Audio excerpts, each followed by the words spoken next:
Well, 2024-2025 Europa League final is here with us. Tottenham entertaining Manchester the great United. It is El Claudinho. Tottenham taking on the great. Yeah. Why are you forgetting that name? Yeah. Manchester United. Right. And of course, we saw West Ham United versus West Ham versus United. We saw the great United losing to United. We just want to win that of course, Europa League. I know you want to do, and we're going to take a close look at the final. Of course, it is one of the shittiest final we're expecting. Two teams which have struggled to stop in traffic. It's still a Europa League final, bro. Yes, it is. It is. A competition which you dream of. Cancer and flu is still sickness. So we're gonna look at the team news head to head, and of course, at the end of the day, we do predictions. Yeah. So this is the preview. My name is Brian. Of course, he's Brian. So we're gonna go straight. You don't want to say your name? They know me. No, the person who's watching this right now doesn't know your name. Did he say that? You'll see it in the comment section. Right, okay. If you don't know me, leave it in the comment section. Now, a lot, just quick preview and feeling around the final. Yep. It's massive for Manchester United fans, for Tottenham fans, because the season has not been so good domestically. Yep. And we've seen Manchester United being untouchable in Europe. The only team which is still unbeaten. So far, so good. So we're going to take a look at how the United reached to the final. We won't go back to group stages or anything else. Yep. Maybe we check semi-final, and both the quarterfinals or the knockout stages. So you can take us. Well, it has been quite a difficult season in terms of as far as domestic league is concerned for both the teams. I'll speak for Manchester United. Looking at how they've been performing in the league, one would easily say they are not supposed to be in this final. But they've taken that form away from the Premier League. They've taken it to the Europa League, and it's quite impressive to see them in the final.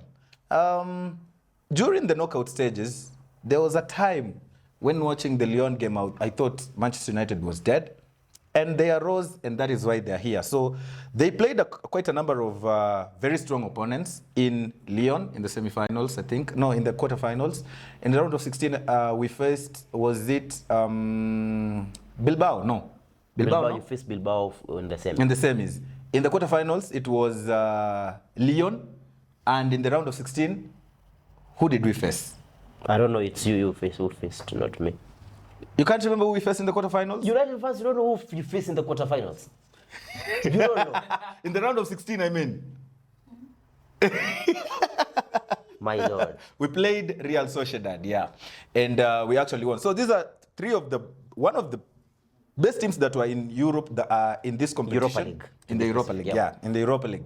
And Manchester United made sure they defeated them all the way to the final. So I think it's been a long journey, but good for them. Tottenham? Yeah, I think as far as I'm just going to mention they beat Bordeaux. I don't know if they've had a tough fixture. Yeah, and they beat Alkmaar as well. Yes, Alkmaar, let's say it was the only maybe kind of tough. And they also, I think they played Frankfurt in the quarterfinals, which was also a very difficult tie, but they managed to win. So, but looking at the two, if you compare, I think Manchester United have had a tougher run. Yeah. But I want to say something because Manchester United have proved many people wrong, because I wouldn't say they've been really poor.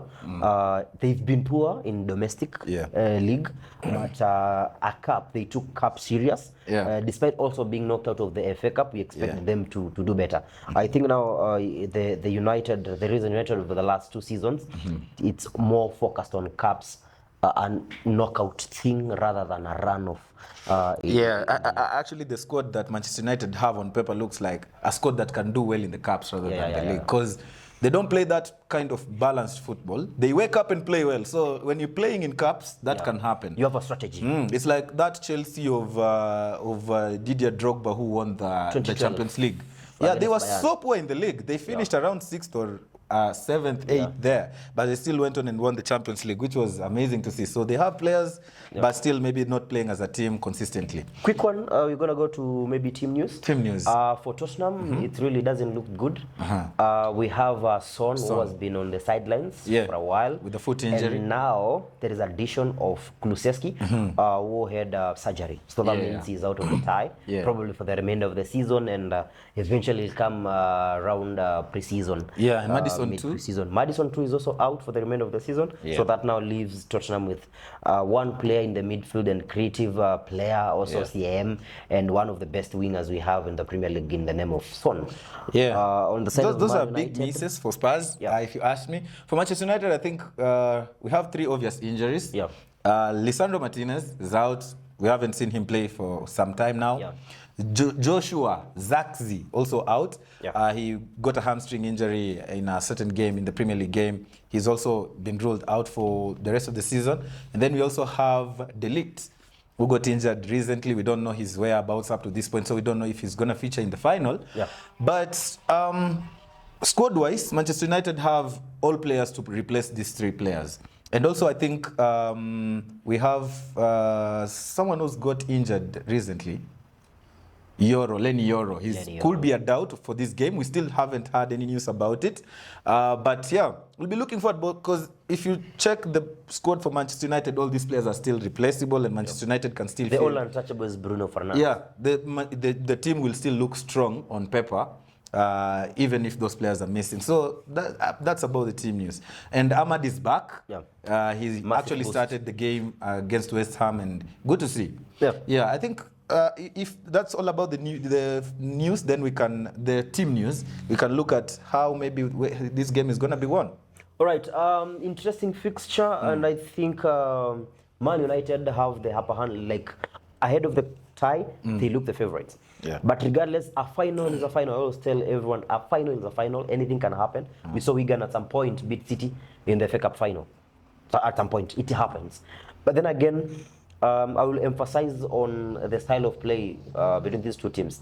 They've been playing so well, like we said at the start of the video. They've been playing so well in Europe, but let's talk about the league, which is really poor. So focusing on the Europa League, United have game changer. We saw the return of Mason Mount, who has been really, really good. Kulusevski, who is set to miss, is very exceptional player for Tottenham. And now it looks like now ahead of this clash, without him, Spurs gonna struggle. When you look at the history of these two teams, I want to overlook it. Tottenham have always been doing well when they face Man United, but now this is a totally different team. This is not the style of play for United. United is not a team which keeps the ball. They'll give you the ball, and then they'll fire back through counterattacks. So of course, I expect the likes of Marcel to disturb United backline, just a little bit, because he's not that experienced. But for United, with Ahmad back, and one of the guys who was compared to Cristiano Ronaldo after scoring like bicycle kick like CR7, what do you call it? Garnacho is there to just fill the numbers. I'm sorry to say this. I expect him to give a lot of pressure to Spurs fullbacks. Now Ahmad on the other wing. Bruno Fernandes, this is now the game changer and the difference maker. I don't expect Spurs to override United's midfield, because on paper it looks much better. Now, especially without Kulusevski in the midfield. I will leave you to maybe check a little bit. I think because I've talked about the wings. I should agree with you with everything you said, because at the moment Manchester United are not playing a balanced kind of game. I think that is what Amorim is trying to bring into the system. It's not yet, because we don't have players who can play that balanced kind of game, controlled kind of game. So it looks like the approach should be Manchester United needs to sit back and wait for Tottenham to attack. And then the players they have who are very good on transition, including Bruno, Garnacho, and Ahmad Højlund, maybe can make a difference in this game. But I am concerned about one Tottenham key player who has always had a very good game against Manchester United, and by the name Vicario. Vicario. Okay, I thought it's Yeah, Brennan Johnson. because these other players, especially if Son and Madison are missing, those have been inflicting some pain on us. But Vicario, in goal, has always been also like... He becomes their Edwin van der Sar. Exactly. And I think he's going to have a good game, if I'm not wrong, because the way he always stands up against us is massive, massive, massive.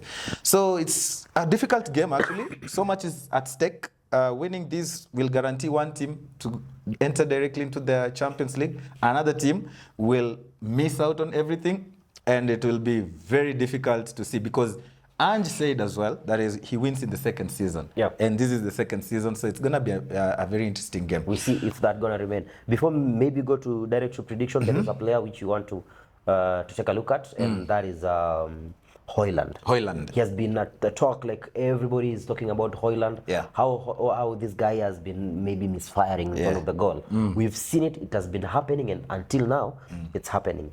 He will like, when was the last time? Did he score recently? No. No, he hasn't scored very recently. Maybe in the last 3 games he has like 1 goal, which is sad to see. But in the Europa League, actually, he has been doing so well. He has 6 goals. Very low-key, he's been performing in the Europa League. So you'd expect him maybe to do something in this final. But we just wait and see, because how Manchester United play, no much chances created for the strikers. Actually, I was seeing another statistic where Garnacho and Højlund haven't been involved in any goal contribution between them. So like the combination, that means either assist or a goal. Imagine having played 28 games together. That's a bad record, but we're gonna wait and see. So basically we've said, like, we want to ask the fans. We've already pointed out player to watch. For me, it's Bruno Fernandes, and he has said player to watch Vicario. Yeah. Who do you think will be player to watch? Who will make a difference in this final? As for me, I think Manchester United should win this game. Absolutely. And it will be an embarrassment if we don't, especially it's Tottenham we're playing. So I'm going to go for a prediction of Manchester United 2, Tottenham 1, and we're going to qualify for the Champions League. Right, looks realistic. I would say the same. If I'm to change this, maybe game goes on extra time, something like 1-1 or 2-2. And we go for extra time, and United takes it on penalties, because they have good takers, and also Onana isn't that bad. But then again, jinx it.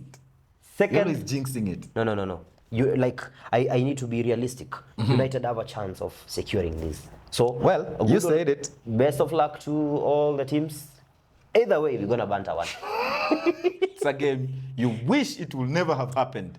But it is what it is. You're very so let us know in the comment section what you think about this game. Let us know between Tottenham and Manchester United, who's going to walk away with the Europa League. My name is Brian. They call me Vincent. And this is the Liquid Sports Show.